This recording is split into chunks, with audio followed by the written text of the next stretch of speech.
Shalom, selamat pagi, selamat hari Minggu untuk kita semua. Puji nama Tuhan, pada pagi hari ini kita berkumpul untuk kita mau beribadah bersama, memuji dan menyembah Tuhan. Mari kita mengawali ibadah kita dengan menaikkan pujian dari Kidung Jemaat 405, Kaulah ya Tuhan, surya hidupku.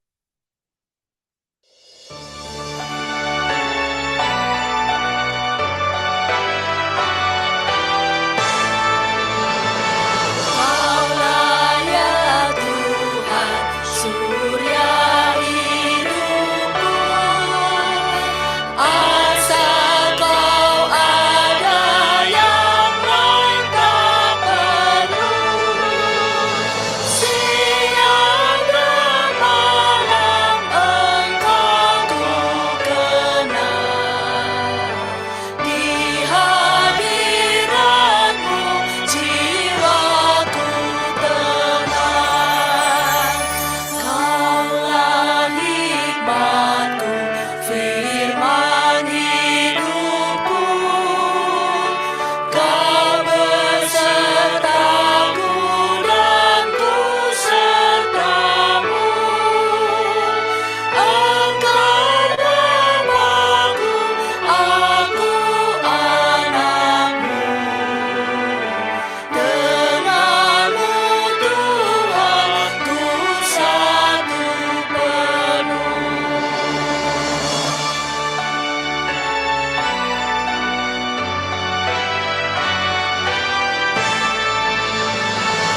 Aku hiraukan pujian fana, hanya Engkaulah pusaka bakal.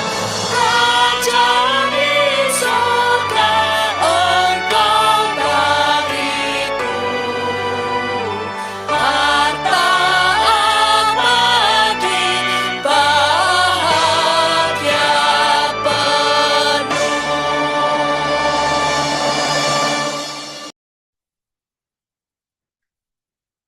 Mari jemaat arahkan hati kepada Tuhan, kita akan mentabiskan ibadah kita. Jemaat yang dikasihi Tuhan, ibadah kita pada pagi hari ini hanya boleh jadi di dalam nama Tuhan Tritunggal yang kudus, Bapa, Putra, dan Roh Kudus. Kasih karunia-Nya menyertai kita sekalian. Haleluya.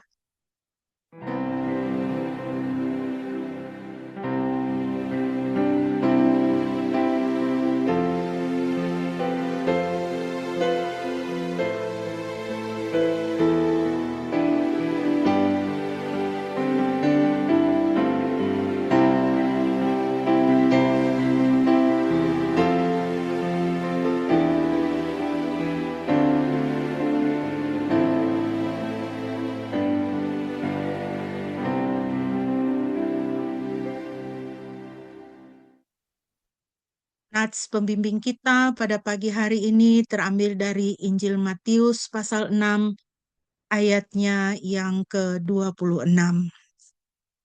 Injil Matius pasal 6 ayat 26, demikianlah firman Tuhan. Perhatikanlah burung-burung di udara, mereka tidak menabur, tidak pula menuai, bahkan tidak mengumpulkan ke dalam lumbung. Namun Bapamu yang di sorga memeliharanya. Bukankah kamu jauh lebih berharga daripada mereka? Terpujilah nama Tuhan. Kekasih-kekasih Tuhan, biarlah kita ingat firman Tuhan ini. Yang pertama adalah betapa kita berharga di mata Tuhan. Kita berharga di mata Tuhan dan Tuhan memelihara kita. Sedangkan burung-burung yang tidak menabur, tidak menuai, tidak mengumpulkan, tidak menabung ya. Tapi Tuhan pelihara. Betapa lebih lagi Tuhan memelihara kita. Biarlah kebenaran firman Tuhan ini mendatangkan damai sejahtera dan sukacita di dalam hidup kita, mengiring Tuhan. Mari kita memuji Tuhan Gembala kita yang sangat baik, yang memelihara kehidupan kita. Kita bermazmur dari Mazmur 23, dan saya minta Korason bisa memimpin pembacaan Mazmur 23 untuk kita. Mazmur Daud. Yahweh adalah gembalaku, aku takkan kekurangan. Dia membaringkan aku di padang rumput hijau. Dia membimbing aku ke air yang tenang. Dia menyegarkan jiwaku. Dia menuntun aku di jalan kebenaran oleh karena namanya. Sekalipun aku berjalan dalam lembah bayang-bayang kematian, aku tidak takut bahaya karena Engkau besertaku. Ganabu dan tongkatmu itulah yang menghiburku. Engkau menyediakan perjamuan bagiku di hadapan lawan-lawanku. Engkau mengurapi kepalaku dengan minyak. Pialaku penuh melimpah. Sesungguhnya kebaikan dan kemurahan akan mengikuti aku seumur hidupku, dan aku akan tinggal di dalam rumah Yahweh sepanjang masa. Haleluya. Puji nama Tuhan. Kita akan merenungkan firman Tuhan. Mari kita mempersiapkan diri dengan menaikkan pujian persiapan dari Kidung Jemaat 415, Gembala Baik Bersuling.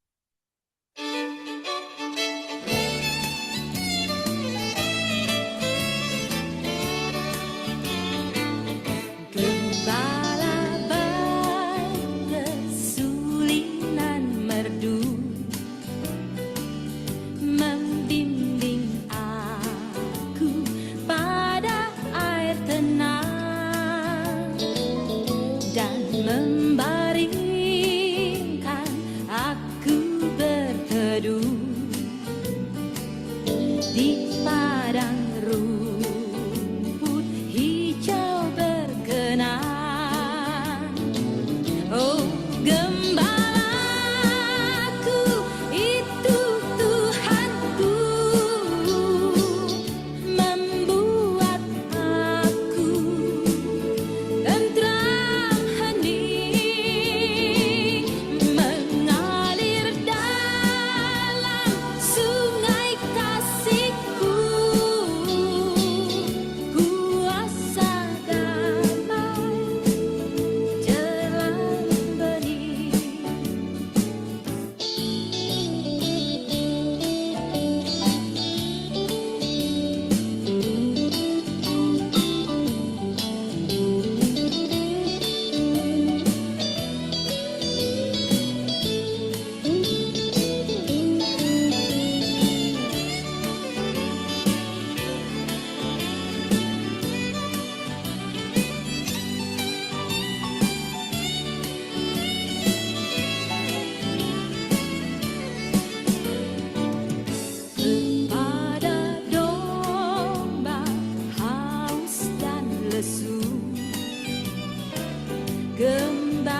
Haleluya. Terpujilah nama Tuhan, Gembala Agung kita, pemelihara kehidupan kita. Pagi hari ini kita akan meneruskan pelajaran kita dari doa Bapa kami, dan kita telah sampai pada pelajaran yang keempat. Berikanlah kami pada hari ini makanan kami yang secukupnya. Mari kita bersama-sama membaca selengkapnya doa Bapa kami, dan sebagai doa kita sebelum kita memulai perenungan kita akan firman Tuhan. Mari kita bersama-sama kita berdoa bersuara. Bapa kami yang di surga, dikuduskanlah namamu, datanglah kerajaan-Mu, jadilah kehendak-Mu di bumi seperti di surga. Berilah kami pada hari ini makanan kami yang secukupnya, dan ampunilah kesalahan kami seperti kami juga mengampuni orang yang bersalah kepada kami. Dan janganlah membawa kami ke dalam pencobaan, tetapi lepaskanlah kami dari yang jahat, karena Engkaulah yang punya kerajaan dan kuasa dan kemuliaan sampai selama-lamanya. Amin. Terpujilah nama Tuhan. Bapak Ibu yang dikasihi Tuhan, hari ini kita mempelajari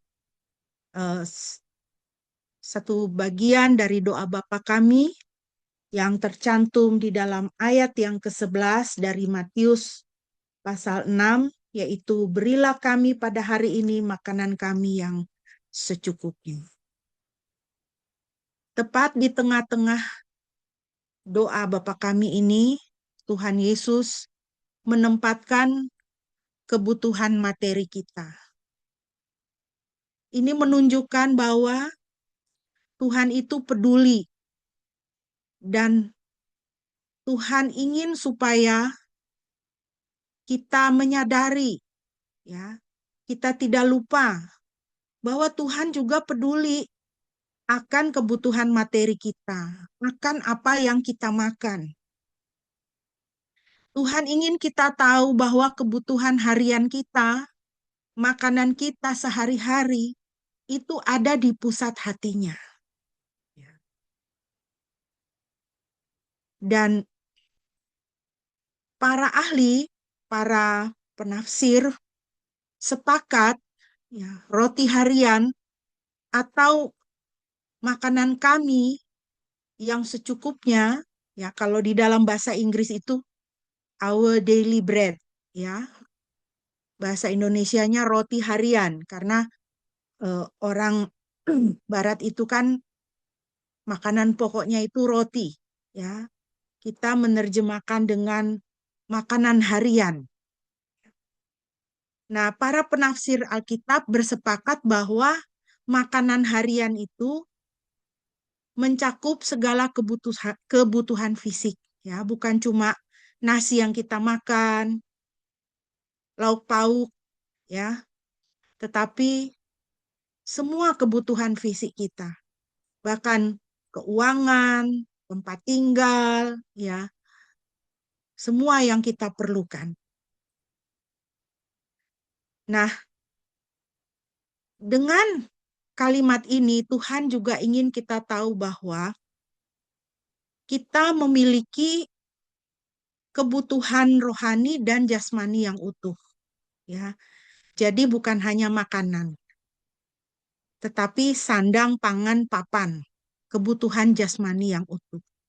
Makanan, pakaian, perumahan. Tuhan peduli kalau kita masih ngontrak, belum punya rumah sendiri, itu Tuhan peduli. Tuhan tahu dan Tuhan memperhatikan. Dan Tuhan ingin kita tahu bahwa pemeliharaannya itu selalu mencukupi kebutuhan hidup kita. Dengan keyakinan ini, kita bisa menguatkan hati, ya, menguatkan hati. bahwa hidup kita sungguh-sungguh dipelihara Tuhan. Dan oleh karena itu, kita juga bisa mendorong orang lain untuk percaya kepada penyediaan dan pemeliharaan Tuhan. Jadi mulai dari kita dulu, kita harus punya keyakinan Tuhan memelihara. Tuhan pelihara hidup saya dan saya bersuka cita oleh karena pemeliharaan Tuhan. Dengan keyakinan dan sukacita yang sama, kita bisa memberkati orang dan kita bisa menguatkan orang untuk juga percaya bahwa Tuhan memelihara kehidupan mereka. Tuhan akan menyediakan.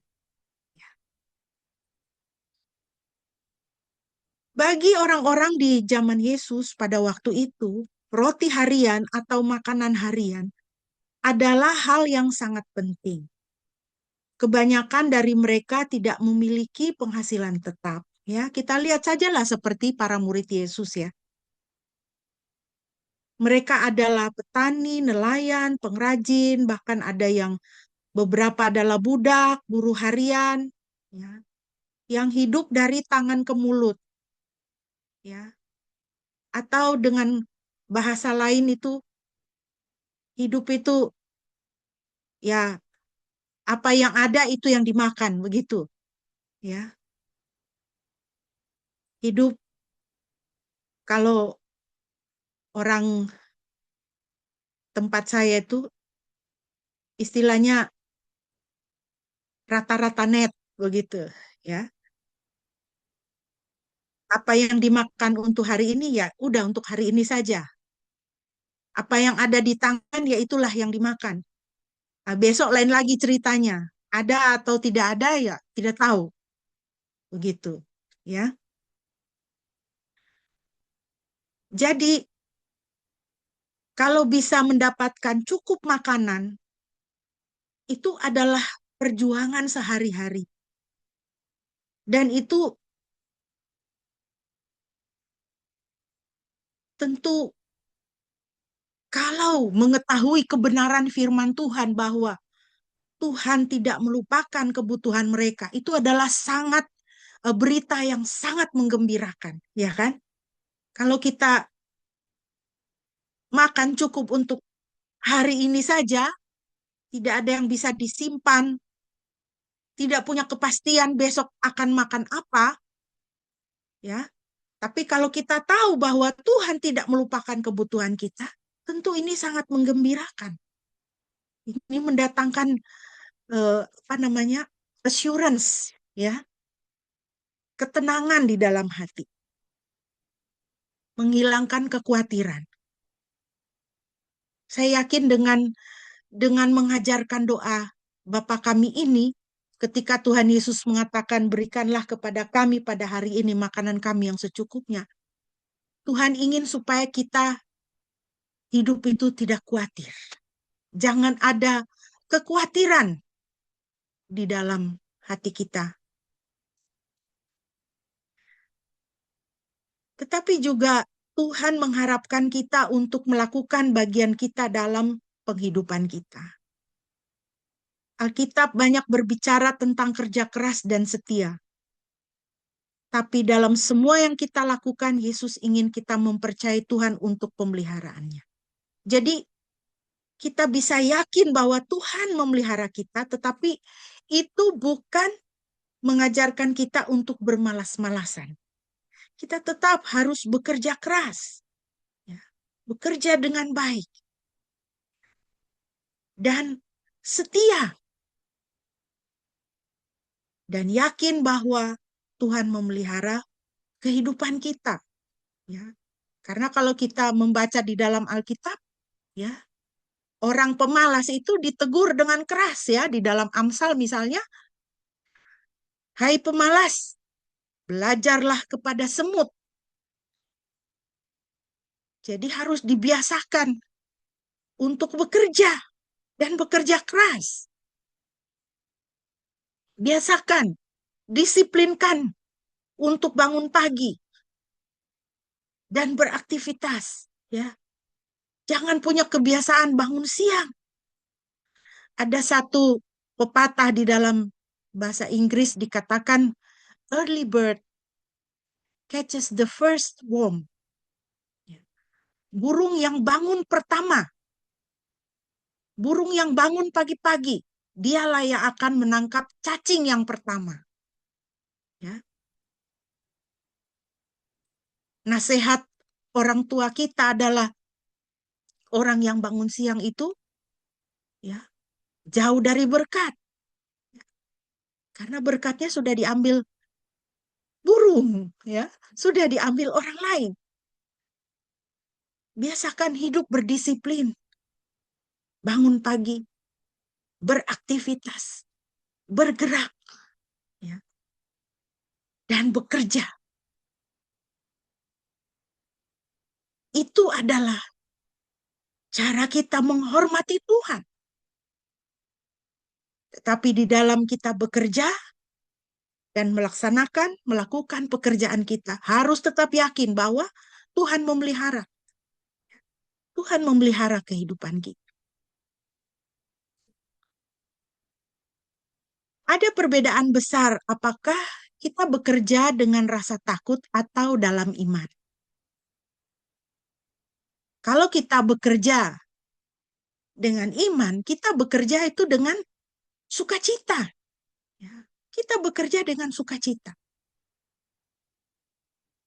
Kita bekerja dengan gembira. Karena pengharapan berkat kita tidak dibatasi oleh pekerjaan kita, ya. Karena yang memberi berkat adalah Tuhan sendiri. Tapi kalau kita bekerja dengan rasa takut, artinya kita menaruh iman kita pada pekerjaan kita. Kalau saya tidak kerja ini, nanti saya tidak dapat gaji. Kalau saya tidak buat ini, nanti saya tidak dapat uang. Memang kalau kita kerja, kita akan digaji. Kalau kita kerja, kita akan dapat uang. Tetapi kalau kita kerja hanya dengan motivasi supaya saya dapat uang, atau kita kerja karena kita takut kita tidak punya uang, kita memberhalakan pekerjaan itu. Kita membuat pekerjaan itu lebih besar daripada Tuhan. Sehingga bahkan pada hari Minggu pun kita kerja. Kita takut kalau satu hari kita beristirahat, satu hari kita tidak kerja, rezeki kita berkurang. Sedangkan Tuhan menetapkan satu hari khusus untuk kita beristirahat dan menghormati Tuhan. Matius 10 ayat 31, Yesus berkata, jika Tuhan bahkan memperhatikan burung pipit, betapa lebih lagi Dia akan memperhatikan. Burung pipit itu tidak kerja, ya kan? Kalau saudara bekerja, ya, Tuhan itu perhatikan sangat. Jadi, kekasih-kekasih Tuhan, mari kita belajar mempercayai Tuhan untuk semua kebutuhan dan urusan kehidupan kita. Yesus mengajarkan murid-muridnya untuk berdoa untuk kebutuhan mereka dan meminta kepada Tuhan. Jangan takut, minta sama Tuhan. Jangan takut minta sama Tuhan. Minta untuk makanan harian kita, minta untuk kesehatan kita, minta untuk pekerjaan, minta untuk rumah. Tuhan, kasih saya rumah. Ya. Tuhan, berkati masa depan anak-anak saya. Tuhan, berkati masa tua saya. Minta. Tuhan mengajarkan kepada kita untuk minta kepada Tuhan. Kita perhatikanlah firman Tuhan ini. Karena itu aku berkata kepadamu, janganlah khawatir akan hidupmu, akan apa yang hendak kamu makan atau minum, dan janganlah khawatir pula akan tubuhmu, akan apa yang hendak kamu pakai. Bukankah hidup itu lebih penting daripada makanan, dan tubuh itu lebih penting daripada pakaian? Jangan khawatir akan hidupmu, tapi percayakan kepada Tuhan. Pandanglah burung-burung di langit yang tidak menabur dan tidak menuai, dan tidak mengumpulkan bekal dalam lumbung, namun diberi makan oleh Bapamu yang di sorga. Bukankah kamu jauh melebihi burung-burung itu? Jadi kekasih-kekasih Tuhan, berdoalah. Minta sama Tuhan. Tuhan akan mendengarkan. Doa Bapa kami ini kan bukan doa yang kita buat sendiri, ya kan? Ini doa yang diajarkan Tuhan Yesus kepada kita. Kalau di dalam doa yang Tuhan Yesus ajarkan kepada kita, berikanlah kami makanan harian kami, makanan kami sehari-hari. Itu formula yang Tuhan dengarkan, ya, formula resmi itu, ya. Jadi berdoalah, maka Tuhan akan mendengarkan. Berdoalah untuk urusan-urusan harian Anda dan Dia akan menjawab. Dia akan menjawab. Saya sangat diberkati dengan kehidupan doa adik saya.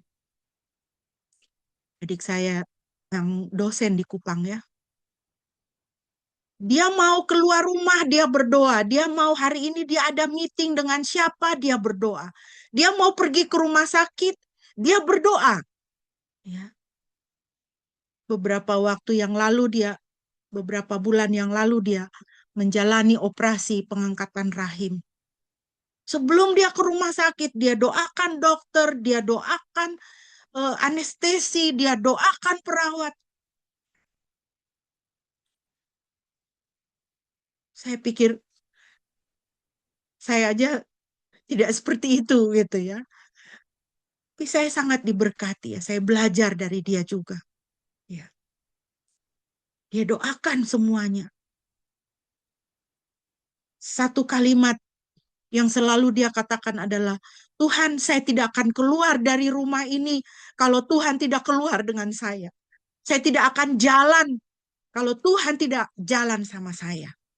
Dalam nama Yesus, Tuhan, Engkau jalan sama saya. Dia mau pergi ke bank, dia berdoa dulu, dia doakan pegawai bank, dia doakan sopir Grab yang akan mengantar dia, seperti itu. Dan memang saya dapat menyaksikan bagaimana Tuhan sungguh memelihara kehidupan dia. Berdoalah. Berdoalah untuk urusan-urusan harian Anda. Tuhan akan menjawab. Percayalah bahwa Tuhan ingin memberkati Anda. Itu ada di dalam hati Tuhan untuk memberkati saudara dan saya. Kita tadi bermazmur dari Mazmur 23. Tuhan adalah gembalaku, takkan kekurangan aku. Ya. Perkatakan firman Tuhan ini. Jangan perkatakan kekhawatiran. Jangan perkatakan kepikiran kita. Jangan perkatakan kesoliman orang. Ya. Orang-orang yang akan mempersulit urusan kita, perkatakan kebenaran firman Tuhan. Tuhan adalah gembalaku, akan kekurangan aku.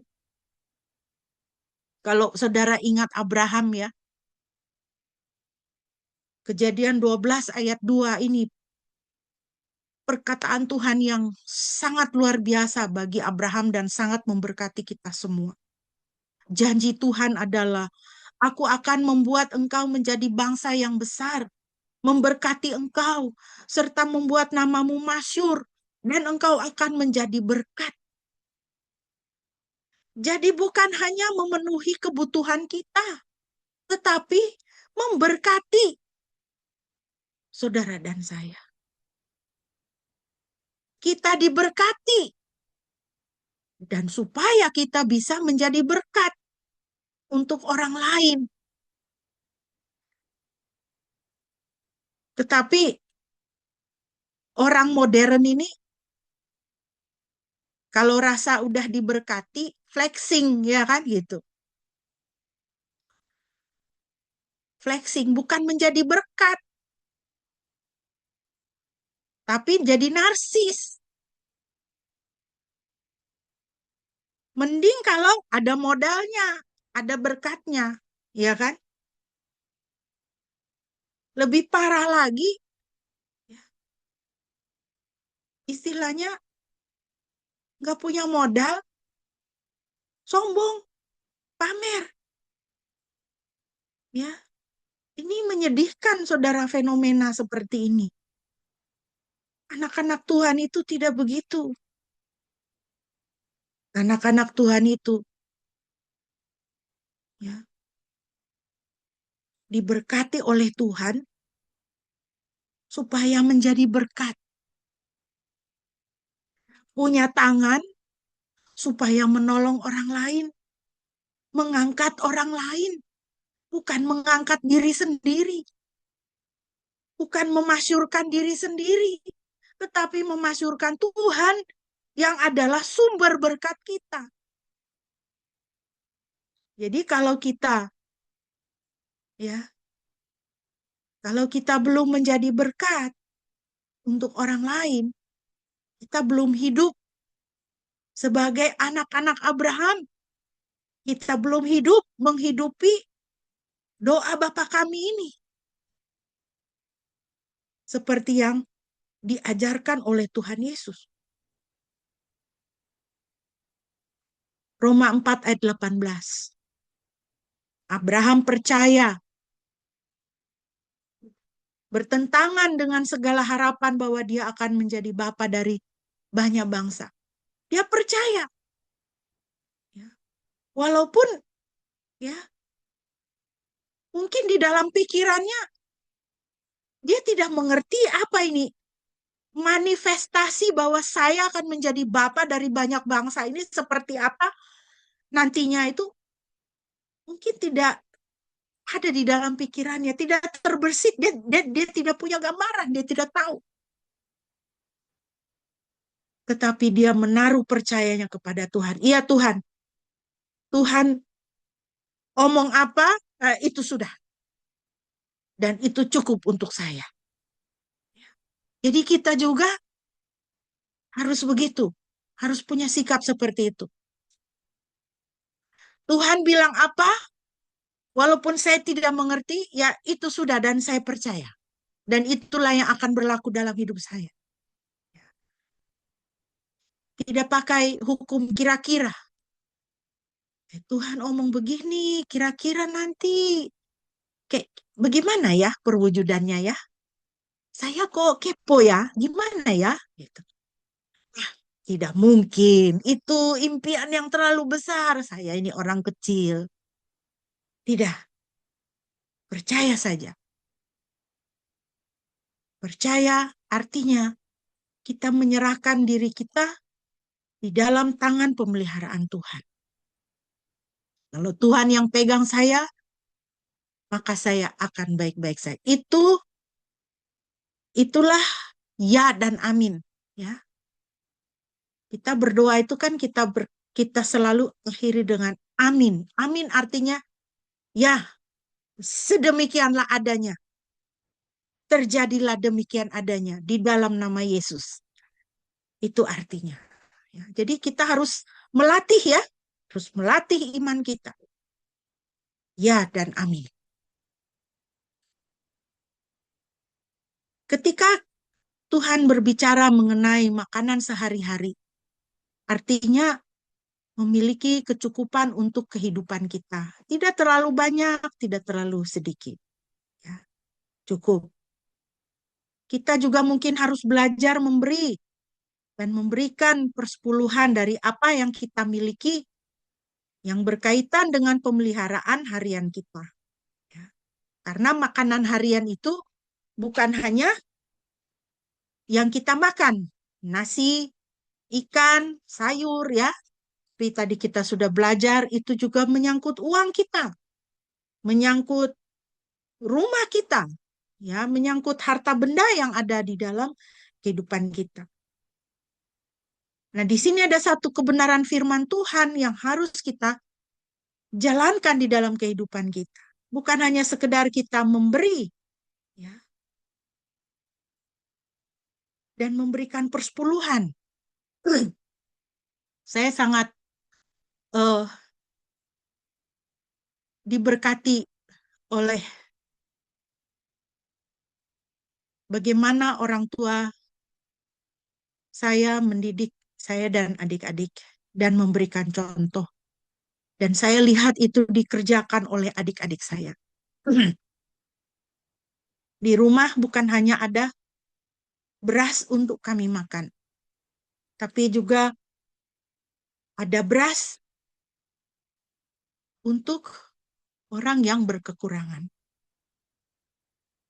Di daerah tempat tinggal kami di Kupang, ya, itu ada orang-orang yang, ya minta maaf, orang-orang miskin begitu ya. Kalau di sini di Jawa ini kita bisa lihat itu apa namanya, manusia gerobak itu ya. Dia tidak punya rumah. Rumahnya itu ya gerobak itu. Itu. Itulah rumah dia. Mungkin saudara bisa sekali-sekali melihat mereka di jalan, ada anaknya di dalam gerobak, dia jalan, dia dorong. Jadi kalau kadang mereka suka lewat di depan rumah, lalu minta kerja gitu. Ngomong sama ibu saya, Mama, beta kerja aku cabut rumput. Oh ya, silakan. Dia cabut rumput, lalu ibu saya kasih uang, kasih beras kilo, kasih telur, ya, di wadah telur Mika itu 10 butir. Kita harus belajar memberi. Saya lihat itu di dalam adik-adik saya. Ada mereka beli buku tulis, beberapa ballpoint.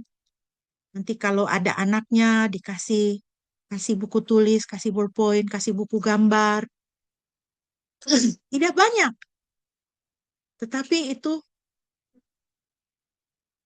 kita mempraktekkan memberi karena kita dipelihara oleh Tuhan. Jadilah pemelihara kehidupan.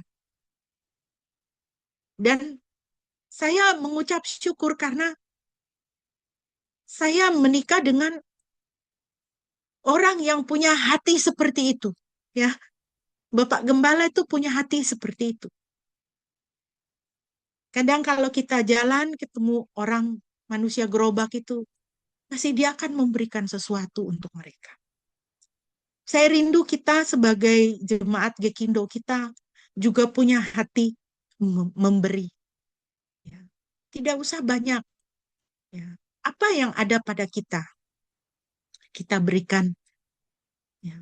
Tuhan memberikan kita hidup, mari kita juga memberi hidup untuk orang. Dan firman Tuhan juga mengajarkan kita untuk memberikan persepuluhan dari apa yang kita miliki. Memberikan persepuluhan itu, kami tidak menyediakan amplop di mana saudara harus mengisi tiap bulan, ya kan? Tidak, kami tidak memaksa, kami tidak menagih. Itu memberikan persepuluhan harus lahir dari hati kita kepada Tuhan. Tuhan sudah memberikan segalanya untuk kita. 1/10 dari yang ada pada kita Tuhan minta. Itu kan kecil sekali. Iya kan?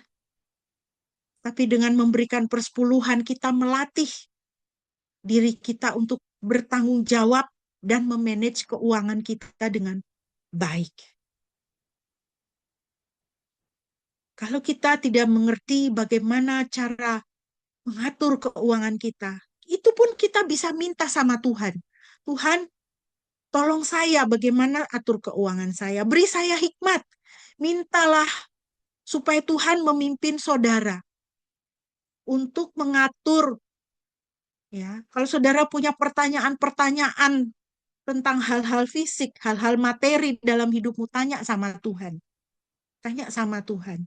Tuhan akan kasih hikmat untuk mengatur dan juga untuk menyediakan dari kekurangan yang ada pada kita. Saudara, izinkan saya memberikan kesaksian. apa yang dialami oleh orang tua saya waktu itu. Saya dan adik-adik saya masih kecil, kami tinggal di asrama tentara. Kisah ini, kesaksian ini disampaikan oleh ibu saya kepada kami supaya kami meyakini pemeliharaan Tuhan. Jadi ceritanya, waktu itu kami masih kecil-kecil, suatu hari sebelum bapak saya berangkat ke kantor, ibu saya berkata, "Pak, nanti tolong eh, sampai di kantor kasih tahu supaya kirim beras ke rumah karena beras sudah habis." Iya, kata bapak saya. Jadi kita kita bapak saya tentara itu ada gaji, ada uang lauk pauk gitu ya, dan kami dapat pembagian beras, kami dapat susu gitu ya. Susu itu susu bubuk itu satu kaleng kaleng biskuit kongguan yang besar itu. Seperti itu ya. Eh, Kadang coklat, stroberi atau putih biasa begitu, tapi ada pembagian. Jadi setelah itu bapak saya langsung pergi ke kantor dan ibu saya membereskan rumah. Nah, ketika bapak saya sudah berangkat ke kantor, tidak lama kemudian ibu saya mendengar ada yang mengetuk pintu. Lalu ibu saya bilang, silakan masuk, eh, tidak terkunci gitu. Oh iya Bu, jadi bapak ini berbicara dengan ibu saya dalam bahasa Jawa gitu ya. Waktu itu peristiwanya itu di Jawa Timur ya, di Lawang pada waktu itu. Nah, karena ibu saya sedang menyapu, dia tuh nunduk. Jadi dia tidak melihat eh, wajah dari bapak ini. Bapak ini bilang, "Bu, saya bawa beras," katanya gitu. Oh iya, jadi ibu saya berpikir, oh tadi ini disuruh sama suami gitu ya. Jadi di kantor itu ada bagian eh, yang tugasnya itu adalah PNS gitu ya, PNS. Nah, jadi dia berpakaiannya seperti ini, begitu. Nah, di bagian tunjangan-tunjangan itu, gitu. Jadi ibu saya hanya melihat celananya, gitu, tidak melihat orangnya. Jadi orangnya langsung, "Bu, ini saya bawa beras ya," gitu. "Ya, taruh aja," gitu. Udah ditaruh. Terus dia pamit, eh, "Pamit ya Bu," gitu ya. "Iya, iya, ya." Terus dia pergi. Nah, pada hari itu ayah saya bertugas sampai malam karena dia harus keluar, agak keluar kota seperti itu. Jadi sudah malam baru bapak saya itu pulang. Ketika dia sampai di rumah, ibu saya membuka pintu. Ketika dia melihat ibu saya, lalu dia terkejut gitu. "Aduh, saya lupa tadi apa eh, suruh antar beras. Saya langsung keluar," katanya. Terus ibu saya bilang, "Loh, tadi udah ini kok, udah ada yang nganter berasnya. Mana itu?" "Ada di belakang." Tapi ayah saya mengatakan dia tidak sempat untuk menyuruh orang antar beras. Dia tidak melakukan itu, tetapi beras itu datang. Ibu saya meyakini bahwa itu adalah malaikat Tuhan yang Tuhan kirimkan untuk mengirim beras ke rumah. Karena beras sudah habis pada waktu itu. Jadi dengan ini ibu saya mengingatkan kepada kami, kita selalu dipelihara oleh Tuhan. Memang bukan berarti dalam kehidupan saya pribadi, bukan berarti saya tidak pernah susah. Bukan berarti adik-adik saya tidak pernah susah. Saya pernah ke Pegadaian. Tetapi Apa yang kami gadaikan itu berhasil kami tebus. Saya pernah waktu anak mau masuk SMP, saya tidak punya uang untuk langsung bayar uang masuk 8 juta. Tapi saya bisa mencicil. Saya bilang sama gurunya, Bu, saya bisa nyicil. Sebulan 2 juta bisa. Bisa, Bu. Tetapi ketika pulang, ada teman nelpon, udah kamu nggak usah bayar, saya bayarin 8 juta. Langsung lunas. Bukan berarti kita tidak pernah susah. Tetapi di saat kita susah, Tuhan hadir di situ. Ya. Tuhan adalah gembalaku yang baik. Sekalipun aku berjalan di dalam lembah bayang-bayang maut, aku tidak takut bahaya. Kita akan tetap bisa berjalan. Diizinkan Tuhan berjalan di dalam lembah bayang-bayang maut. Kita akan tetap bisa diizinkan oleh Tuhan mengalami kesulitan keuangan. Tetapi di dalam kesulitan itu, Tuhan itu tetap raja. Dia tetap gembala dan dia tetap memelihara kehidupan saudara dan saya. Nah, ini eh, kesaksian di misionaris ya, di kalangan orang-orang Eskimo di Greenland. Ya, mereka tidak mengenal roti, mereka tidak tahu beras, ya, mereka tidak makan nasi, ya, tapi mereka makanan harian mereka adalah anjing laut. Ya, itulah makanan harian mereka. Jadi hamba Tuhan ini mengajarkan kepada mereka untuk mengganti kata roti atau makanan harian itu dengan anjing laut. Jadi sampai sekarang mereka berdoanya, berilah kami pada hari ini anjing laut kami sehari-hari. Karena itulah yang mereka makan ya sehari-hari.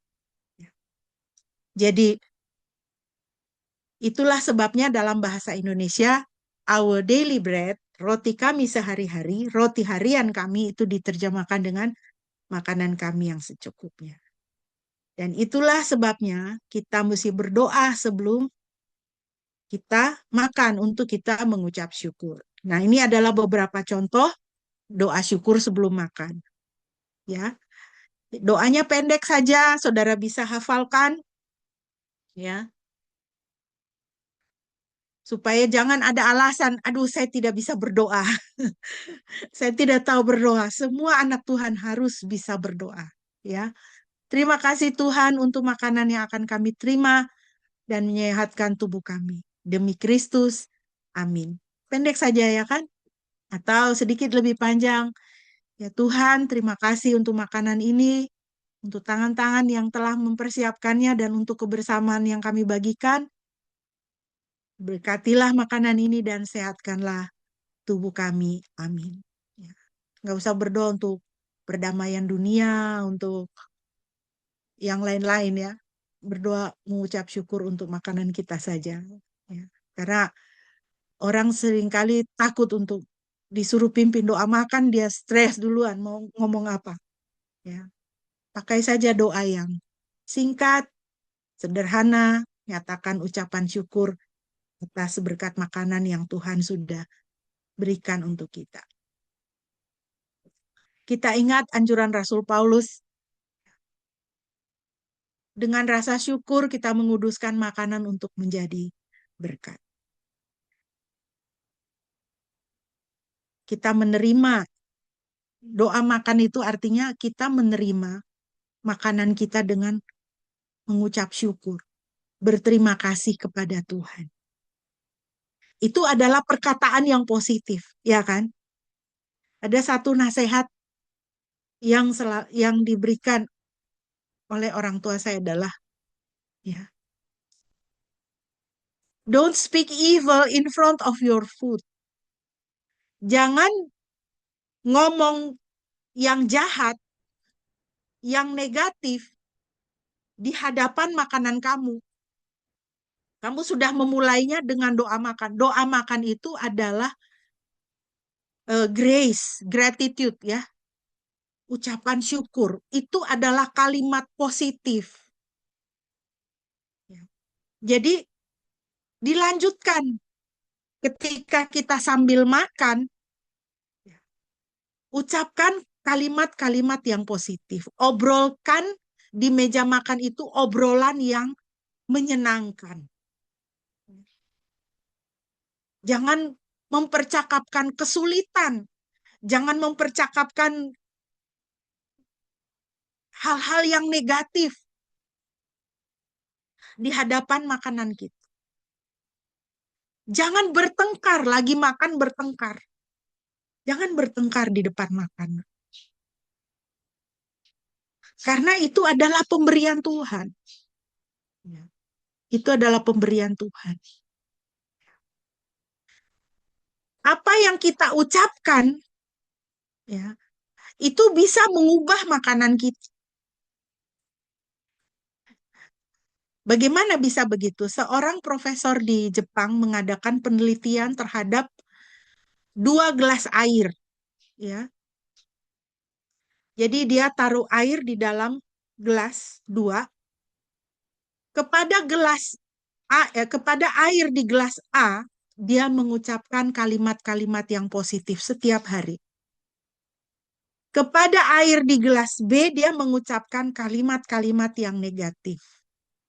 Setelah sejangka waktu, saya lupa sebulan atau berapa lama begitu, lalu dia mengadakan penelitian, dia teliti air itu di bawah mikroskop. Dan dia melihat kristal-kristal air di gelas A itu kristalnya itu bagus, cantik sekali bentuknya. Tetapi air di gelas B yang dia ucapkan kalimat-kalimat yang negatif, dia lihat di bawah mikroskop, kristal-kristalnya itu bentuknya sangat tidak beraturan, kacau balau. Jadi firman Tuhan itu memang sudah mendahului ilmu pengetahuan ya. Makanya Rasul Paulus mengatakan, ya, mengingatkan, ya, kita menghadap makanan kita itu dengan rasa syukur. Supaya makanan ini kudus, menjadi kudus dan menjadi berkat.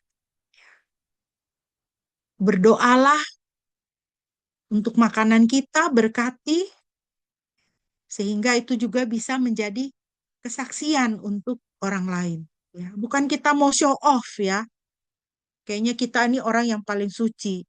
Ya, mau makan berdoa gitu ya. Tidak, tapi itu kesaksian iman.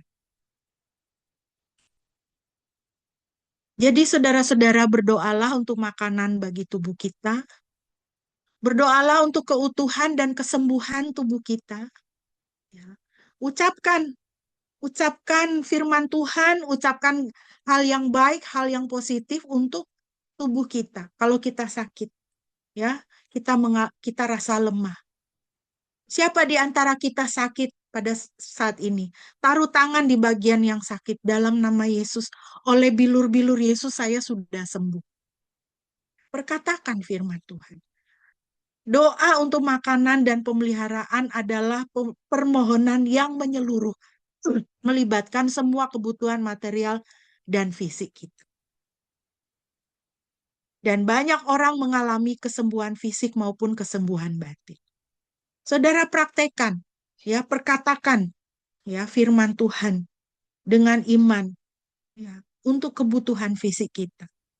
Saya bilang sama anak-anak ya, setiap kali kamu mau melamar pekerjaan, ya, kamu berkati laptop kamu berkati CV yang kamu kirimkan. Mau berapa banyak surat lamaran kamu kirimkan, berkati dalam nama Yesus. Setiap kali kamu buka laptop untuk kerja, berkati perusahaan kamu. Berkati pekerjaan kamu pada hari ini. Berkati supaya Tuhan dimuliakan. Itu doa yang sangat menyenangkan telinga Tuhan. Untuk Tuhan, yang bisa Tuhan dengar dari kita. Dan saya yakin, ya, Tuhan akan memelihara dan memberikan kita apa yang kita perlukan.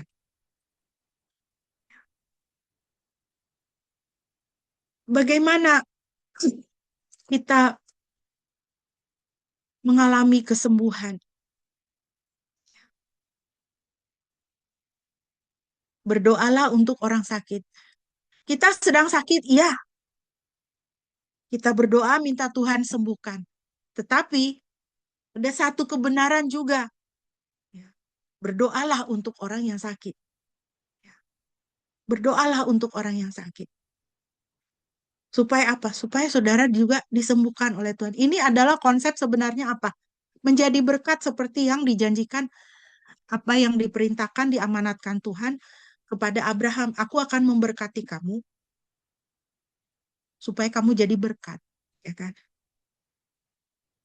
Jadi kalau saudara pun sedang sakit, jangan hanya berdoa minta kesembuhan dari Tuhan untuk dirimu. Ingat orang lain juga. Yang sakit bukan cuma saudara dan saya, ada orang-orang lain yang juga sakit.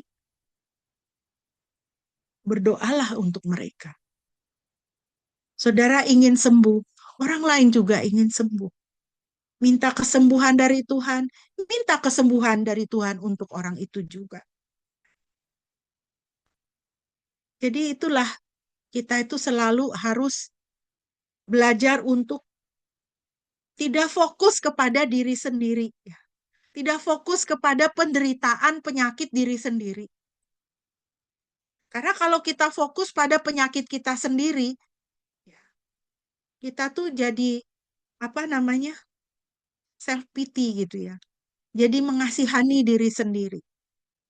Ketika kita fokus pada penderitaan kita atau sakit kita sendiri, kita akan merasa kita lah yang paling sakit, paling sengsara di dunia ini. Tetapi Tuhan Yesus memerintahkan murid-muridnya untuk mendoakan orang sakit. Artinya apa? Tuhan ingin kita fokus, kita tidak fokus kepada diri sendiri. Orang kita dipelihara Tuhan kok, ya kan? Jadi jangan terlalu fokus sama diri sendiri. Ingat orang lain. Doakan orang lain. Doakan orang-orang yang sakit. Dan ketika kita berdoa untuk orang sakit, kita terbuka akan kuasa Tuhan, ya, di mana Tuhan melakukan mujizat, orang-orang sakit itu disembuhkan, ya, dan mereka menjadi percaya kepada Kristus. Jadi saudara, mujizat itu, ya, mujizat itu Tuhan Yesus buat mujizat itu buat apa? Supaya orang percaya kepada Kristus.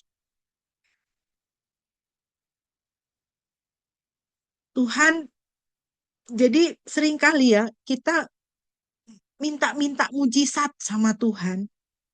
Karena apa? Karena kita kepingin terlepas dari masalah kita, iya kan? Itu kedagingan kita tuh seperti itu. Saya percaya mujizat, saudara. Saya sangat percaya. Tidak ada yang mustahil bagi Tuhan. Saya sangat percaya.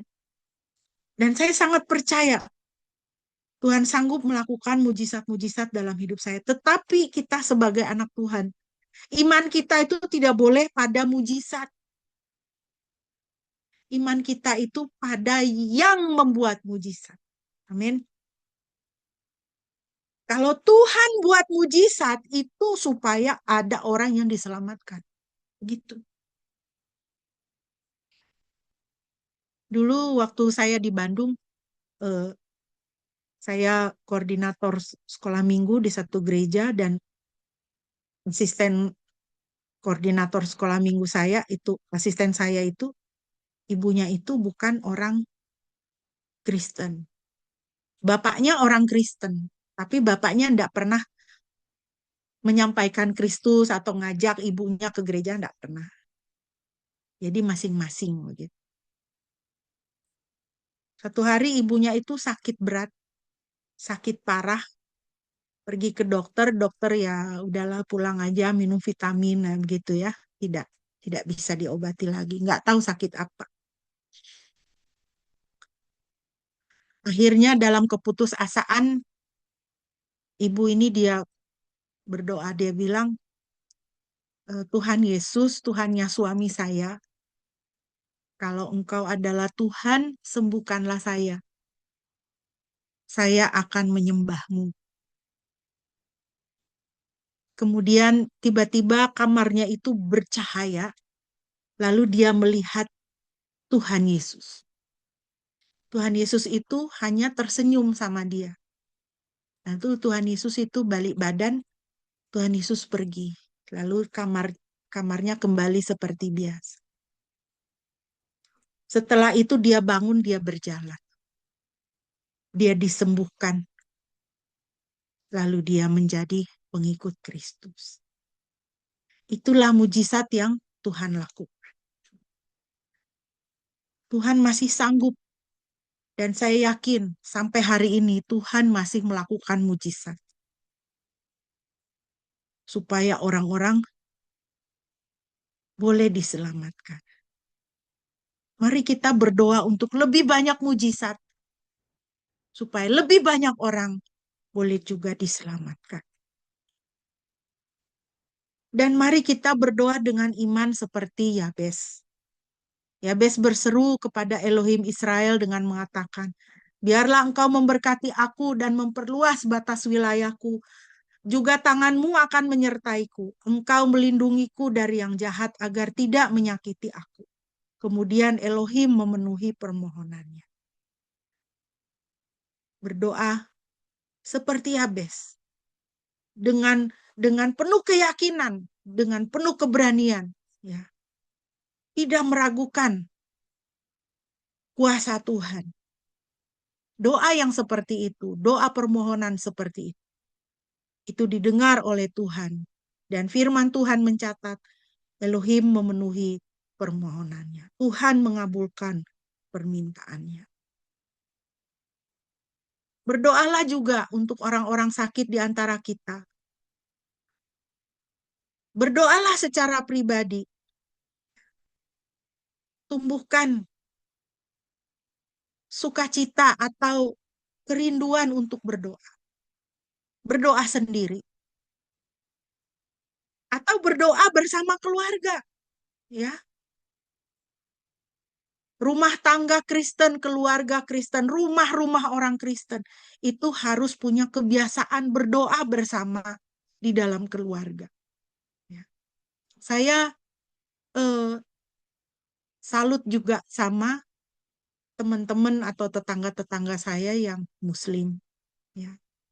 Kalau saya ke rumahnya atau pas mereka ketempatan arisan RT begitu ya kan, di rumahnya itu ada satu ruang khusus untuk mereka sembahyang, ya kan? Itu di dalam rumahnya. Dan mereka sembahyang 5 waktu, 5 kali sehari di tempat itu. Ya.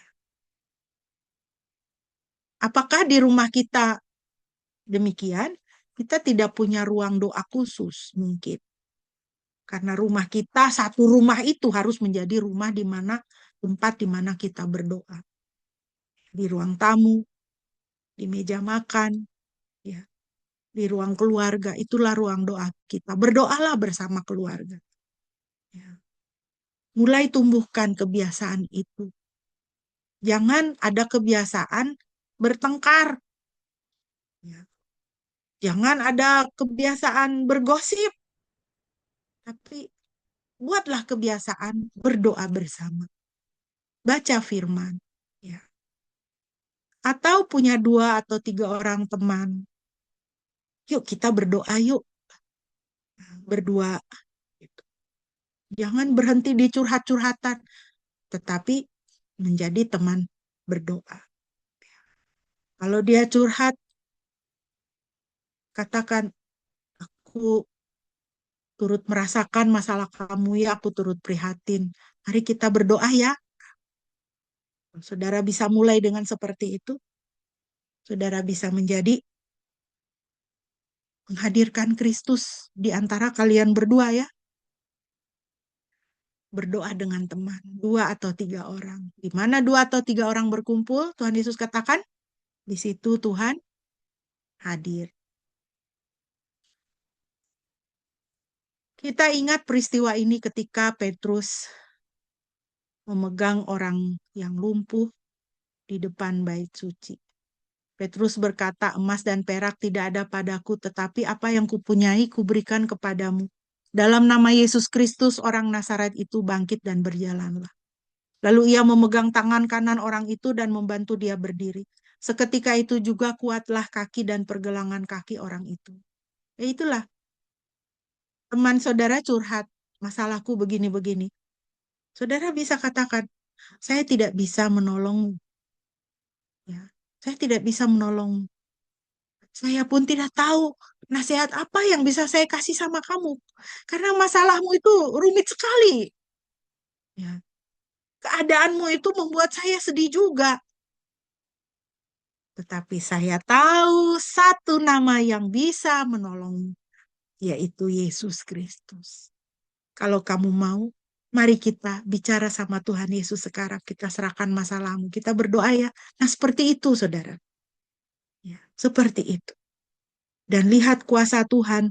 Apa yang dialami oleh orang lumpuh itu, kuatlah kaki dan pergelangan kaki orang itu. Lalu orang itu bangun dan berjalan. Kalau saudara berani berdoa seperti itu untuk temanmu, saudara lihat nanti Tuhan akan berperkara dalam hidupnya dan dia akan mengalami mujizat dan pertolongan Tuhan. Jadi saudara, mari kita berefleksi, ya. Bersyukurlah kepada Tuhan karena dia adalah penyedia ilahi Anda. Dan dia akan mendukung Anda dengan makanan harian Anda. Ya. Berdoa, katakan terima kasih Tuhan.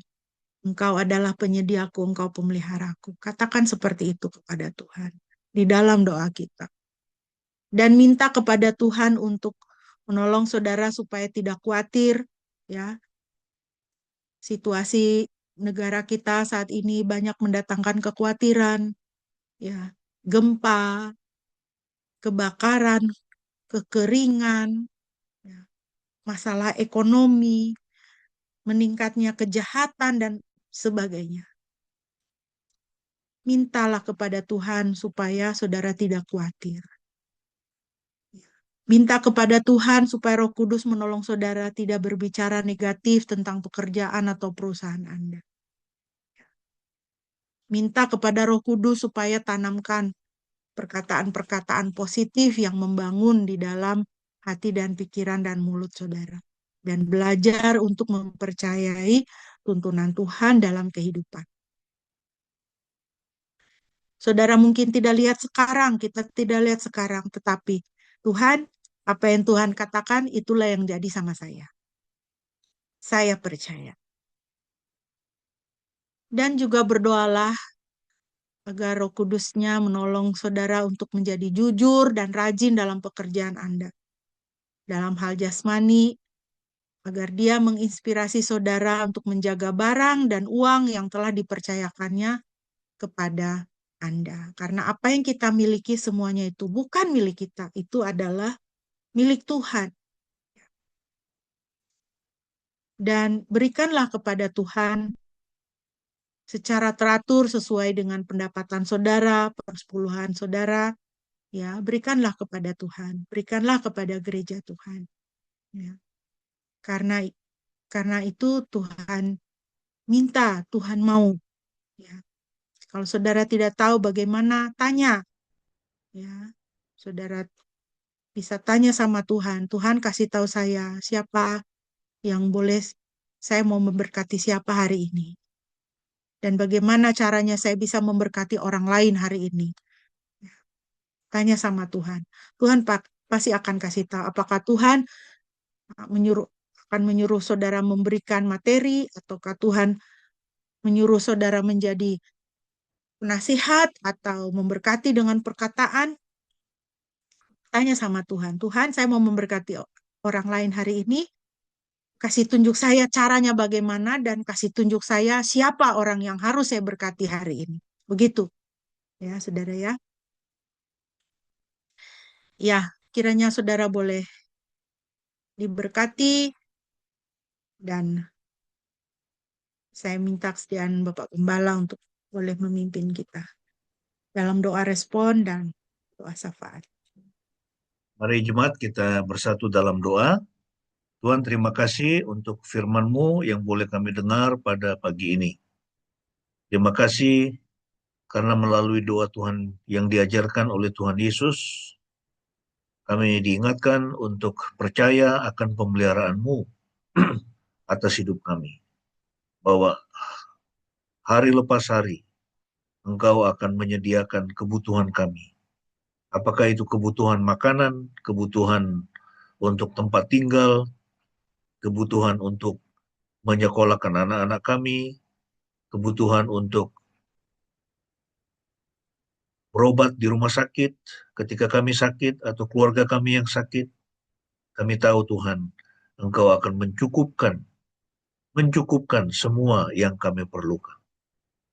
Terima kasih untuk kebenaran firman-Mu yang mengingatkan kami bahwa bahkan burung pipit yang tidak menabur tetapi diberi makan oleh Tuhan, apalagi kami yang adalah ciptaan-Mu, yang serupa dan segambar dengan diri-Mu. Engkau pasti pelihara kami. Terima kasih atas kebenaran ini. Saat ini kami mau menyerahkan bangsa dan negara kami ke dalam tangan. Kami teringat saudara kami yang menderita di Flores oleh karena bencana gempa bumi. Mereka yang kehilangan saudara yang mereka kasihi, kiranya Tuhan Engkau menghiburkan, menguatkan mereka. Untuk mereka yang masih dalam perawatan oleh karena terluka, Tuhan kiranya mempercepat proses kesembuhan mereka. Dan juga Tuhan mencukupkan semua kebutuhan makanan minuman bagi semua pengungsi, dan juga supaya pemerintah secepat-cepatnya dapat merekonstruksi rumah-rumah mereka yang rusak maupun yang sudah hancur. Kami mengirimkan doa dan juga kami mohon berkat-Mu untuk semua saudara-saudara kami yang menderita di Flores.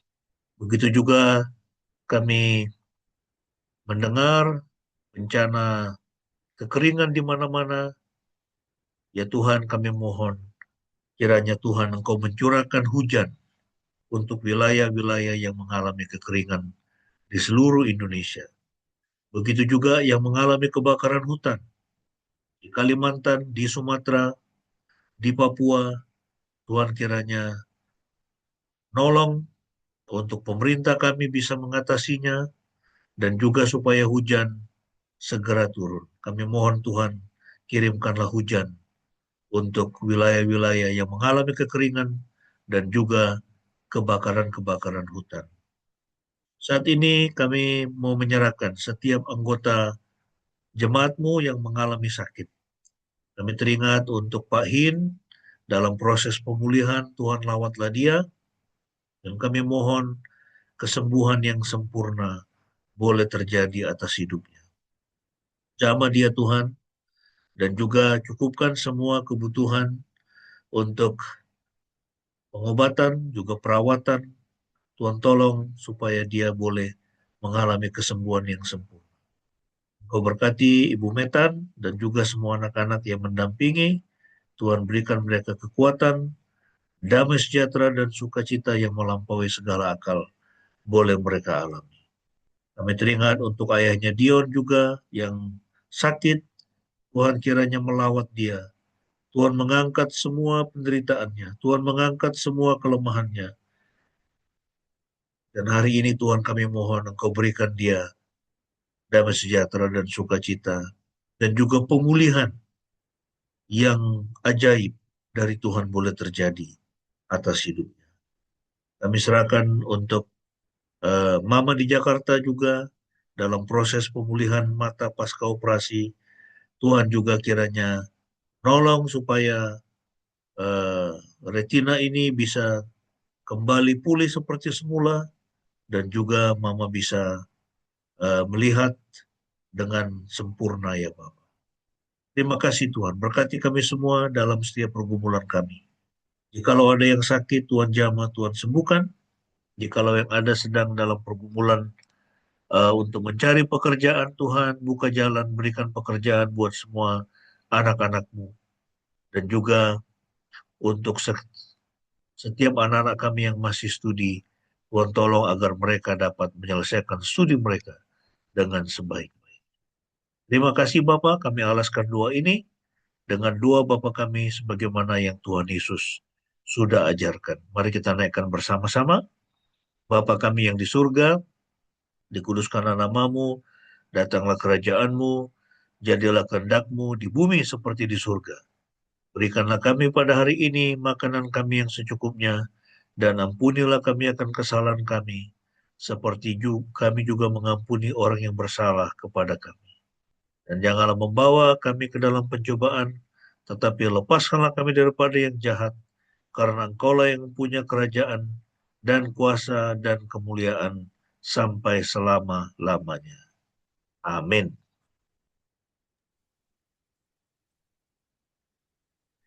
Mari Bapak Ibu yang dikasihi Tuhan, kita akan bersama-sama mengucapkan pengakuan iman kita. Marilah bersama dengan gereja sepanjang segala abad kita berkata demikian. Aku percaya kepada Elohim, Bapa yang Maha Kuasa, Khalik langit dan bumi, dan kepada Yesus Kristus, anaknya yang tunggal Tuhan kita, yang dikandung dari Roh Kudus, lahir dari anak darah Maria, yang menderita sengsara di bawah pemerintahan Pontius Pilatus, disalibkan, mati dan dikuburkan, turun ke dalam kerajaan maut. Pada hari yang ketiga bangkit pula dari antara orang mati, naik ke surga, duduk di sebelah kanan Elohim Bapa yang Maha Kuasa. Dan dari sana ia akan datang untuk menghakimi orang yang hidup dan yang mati. Aku percaya kepada Roh Kudus, gereja yang kudus dan persekutuan orang kudus, pengampunan dosa, kebangkitan tubuh, dan hidup yang kekal. Amin. Sebelum kita mengakhiri ibadah kita pada pagi hari ini, mari kita kembali menghadap Tuhan. Kita mau menyerahkan hidup kita kepada Tuhan supaya Tuhan memimpin kita. Karena kita meyakini penyertaan dan pemeliharaan Tuhan itu sempurna. Kita naikkan pujian dari Nafiri Rohani 131, Pimpin Aku Tuhan Hua.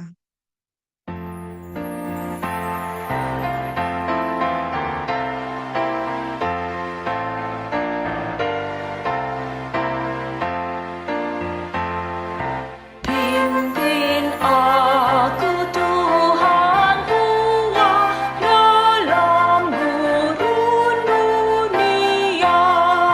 Engkau kuat dan setia, bimbing aku yang lemah.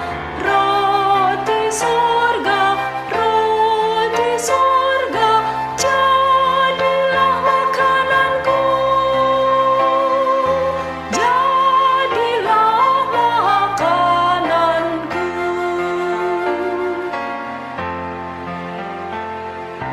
Buka sumber air hidup, penyembuhan jiwaku, dan berjalanlah di muka dengan tiang awanmu. Ya penganjur, jadilah perisaiku.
Jemaat yang dikasihi Tuhan, sekarang arahkanlah hatimu kepada Tuhan dan terimalah berkat-Nya.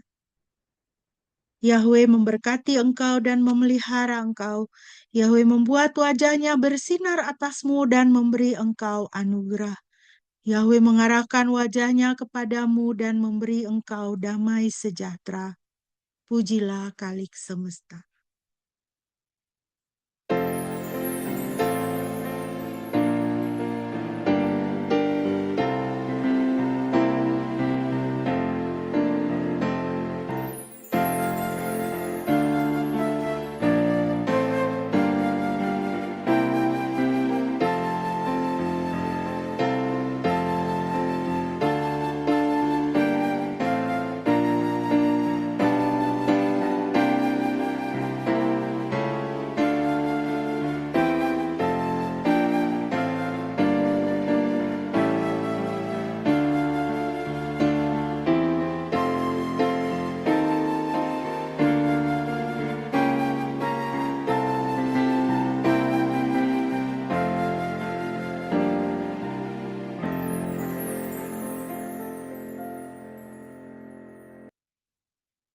Amin. Mari kita bersaat teduh.